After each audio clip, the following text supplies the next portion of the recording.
virage tiré, c'est logique. Mais donc la moto, plus elle est basse, plus ce sera facile. D'accord? Pour ceux qui lâchent les freins avant le plot jaune, c'est-à-dire que vous n'êtes pas arrivé assez vite. Donc le coup d'après, on essaie de régler sa vitesse par rapport à ça, mais surtout, même si vous n'arrivez pas forcément vite, il ne faut pas lâcher le frein, surtout avant le plot jaune. Là-dessus, c'est bon? C'est ça. En fait, vous mettez que le point de pivot est difficile. C'est normal, si vous lâchez vos freins, la moto a tendance à se détendre. Et en plus, si vous êtes assis de bonne heure, vous êtes en train d'accélérer. Donc, on ne pourrait pas faire un point de pivot en accélérant. Il faut mieux le faire en freinage.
Dans le cube? Ouais. Hein?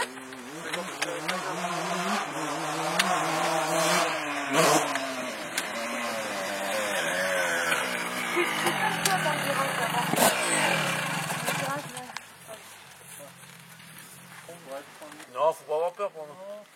L'autre met dans le droit chemin. Est-ce que vous avez vraiment senti une différence? De vraiment tout faire, de mettre de l'encre? Regardez votre trace, en plus elle est toute belle maintenant.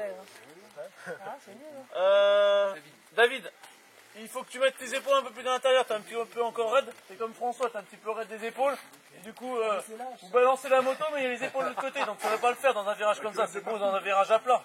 Et dans un virage comme ça, il ne faut pas avoir peur de mettre de l'angle. Ne laisse pas faire, François. Oui, t'as fait un ou deux passages mieux que les autres. Mais après, il ne faut pas que tu ressortes là-bas dans les cailloux.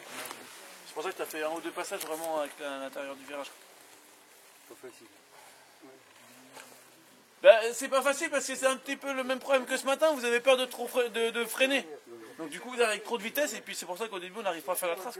Il faut vraiment comprendre qu'il faut vraiment faire un point de pivot pour se retrouver dans une bonne trajectoire et pouvoir accélérer fort derrière. Juste dans la montée, pensez bien à mettre vos épaules en avant aussi. Hein. Parce que dès qu'ils partent en arrière, en fin de journée ça fait comme ça. D'accord? Donc forcez-vous, c'est depuis le plot jaune ici qu'il faut se forcer à garder les épaules en avant. Il faut pas se laisser emporter parce qu'après il faut les ramener, là c'est fini. D'accord? Donc c'est depuis le début qu'il faut tenir sa moto. On va faire une petite pause au camion, essence, boire un coup. Et puis on va voir ce qu'on va travailler avec Olive après. Vous avez envie de travailler quoi? Un truc particulier, pas forcément?